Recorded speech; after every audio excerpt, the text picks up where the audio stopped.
गुरवे नमो अखंड मंडलाकार व्याप्तदेन चराचर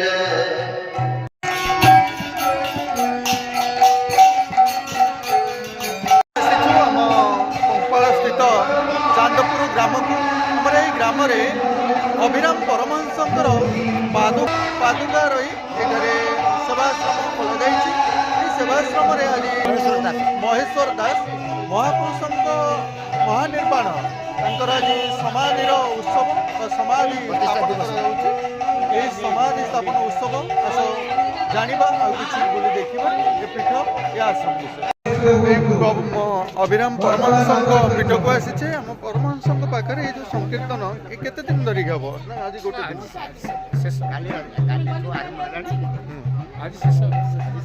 अभिराम परमहंस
ନଗର କୀର୍ତ୍ତନର ପ୍ରାରମ୍ଭିକ ସମୟ। ଆମେ ଏବେ ନଗର କୀର୍ତ୍ତନ କରିବା ପାଇଁ ଆମର ନଗର କୀର୍ତ୍ତନ ଆରମ୍ଭ ହୋଇଛି। ଆସନ୍ତୁ ଏ ନଗର କୀର୍ତ୍ତନର ନଗର ଉତ୍ସବରେ ସାମିଲ ହେବା ଏବଂ ଗ୍ରାମ ପରିକ୍ରମା ରଖିବା। ନଗର ଉତ୍ସବ କେତେ ସୁନ୍ଦର ଭାବରେ ପାଳନ କରାଯାଉଛି ଆମ ଅଞ୍ଚଳରେ। ଆଜି ଆମର ଏହି ଆଶ୍ରମ ନିକଟରେ ଆସନ୍ତୁ ଜାଣିବା।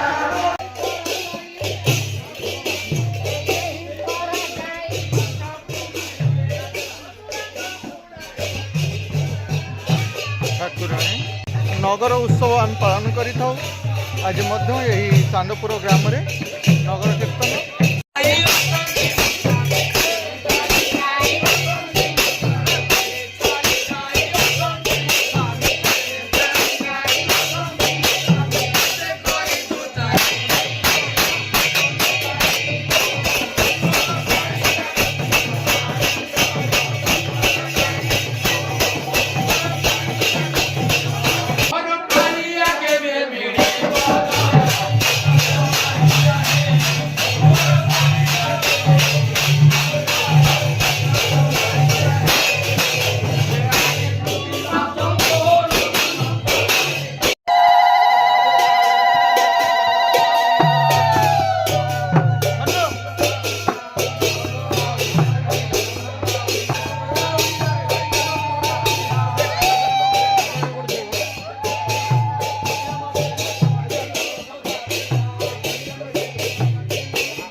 विषय में माता किसी आलोचना रखा किसी कथा है जानवा।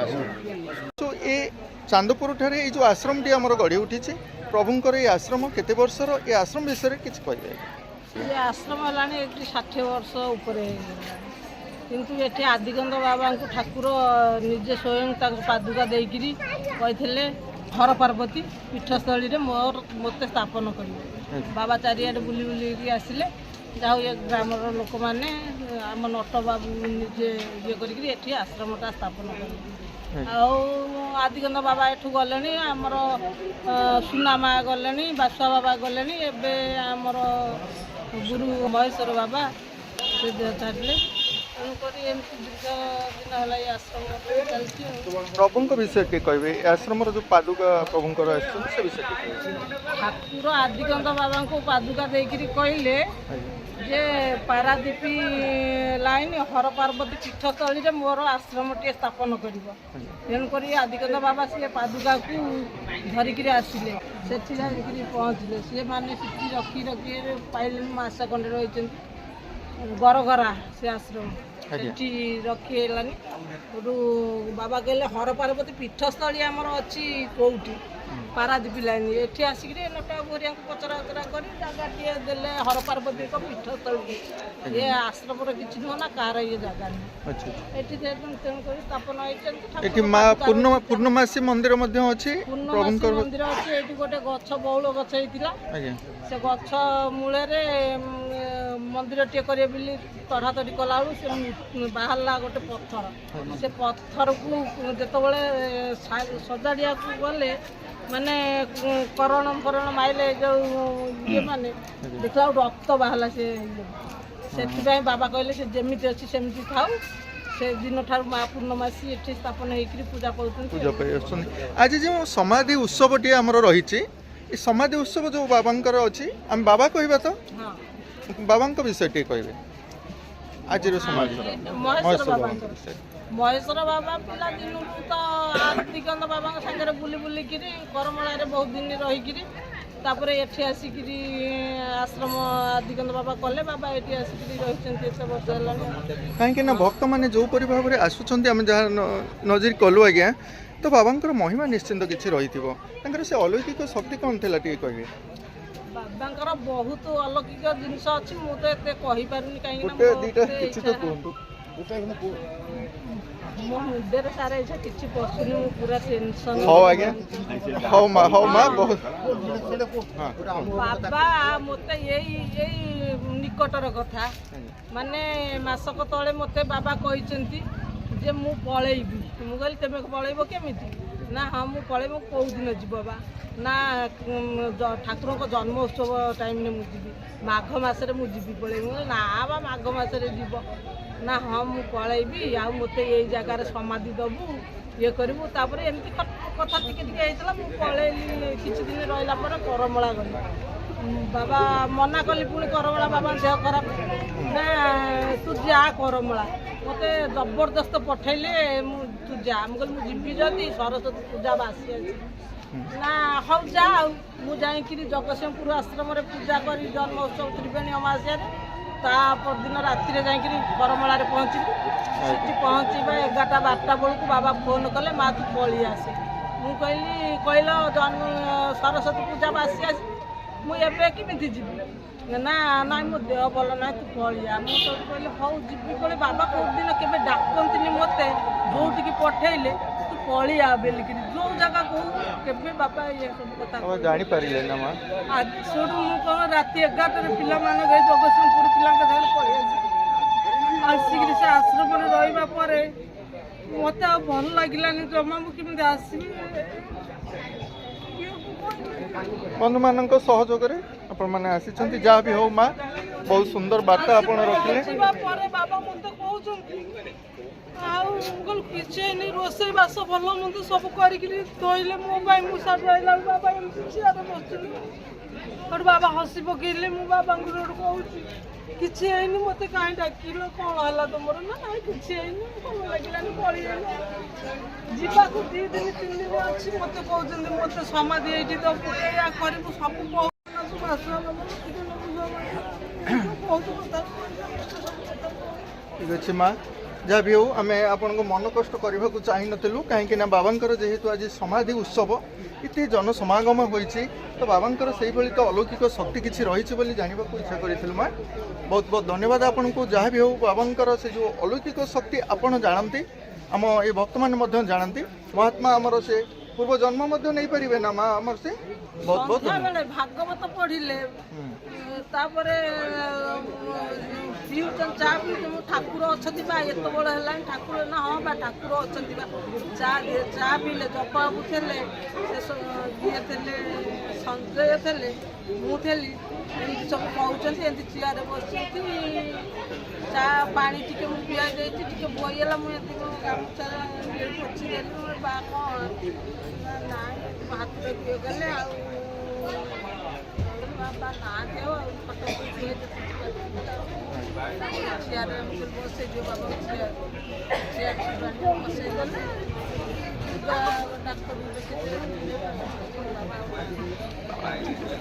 ଯିବି କହିଲେ ବସିଛନ୍ତି, କଥା କହୁଛନ୍ତି। ସମାଧି ନେଇଛନ୍ତି ନା ମା? ସମାଧି ନା ଆଜ୍ଞା, ଯୁଗ ପୁରୁଷ ନା ମା। ବହୁତ ବହୁତ ଧନ୍ୟବାଦ ଆଜ୍ଞା। ବାବାଙ୍କ ସମାଧି ଉତ୍ସବରେ ଆମର ଭକ୍ତମାନେ ଯୋଡ଼ି ହୋଇଛନ୍ତି, ଦେଖିପାରୁଥିବେ। ଆଜିର ଏହି ନଗର କୀର୍ତ୍ତନ ନଗର ଉତ୍ସବରେ ମଧ୍ୟ ଯୋଡ଼ି ହୋଇ ନଗର ଉତ୍ସବର ପରିସମାପ୍ତି। ପ୍ରଭୁଙ୍କ ଆଶ୍ରମ, ପାଦୁକା ଆଶ୍ରମ ସହିତ ବାବାଙ୍କର ଆଶ୍ରମ ମଧ୍ୟ। ବାବା ଏଇଠାରେ ରହି ତାଙ୍କର ଲୀଳାଖେଳା କରିଛନ୍ତି। ତାଙ୍କର ଆଜି ଏହି ସମାଧି ଉତ୍ସବ ପାଳନ କରାଯାଉଛି। ନମୋ ନମସ୍ତେ ମା ସୀତାଞ୍ଚ ପରମେଶ୍ୱର ସାକ୍ଷାତେ କମଳା ଦେବୀ ବାକ୍ୟ ଦେବୀ ନମସ୍ତୁତେ। ମା ପୂର୍ଣ୍ଣମାସୀଙ୍କ ମନ୍ଦିର, ଯାହା ମା ତଥ୍ୟ ରଖିଲେ।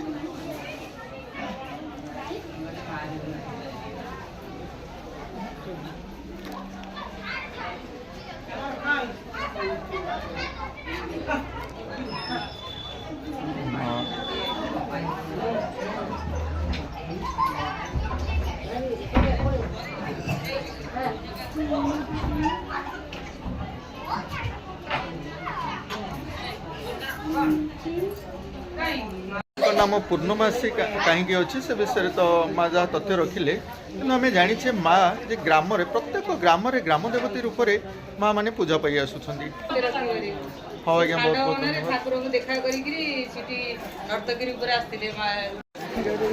आज समाधि उत्सव रे हमर सुंदर प्रसादर व्यवस्था मध्य रही बंधु मान द्वारा।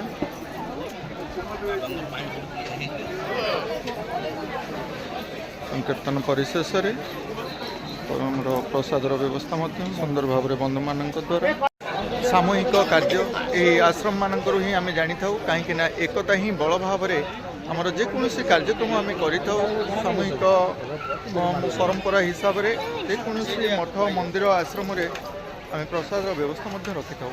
ये एक सुंदर निरा कार्यक्रम हो पारे अतीतर बार्ता आनी दिए आमर ये संस्कृति परंपरा।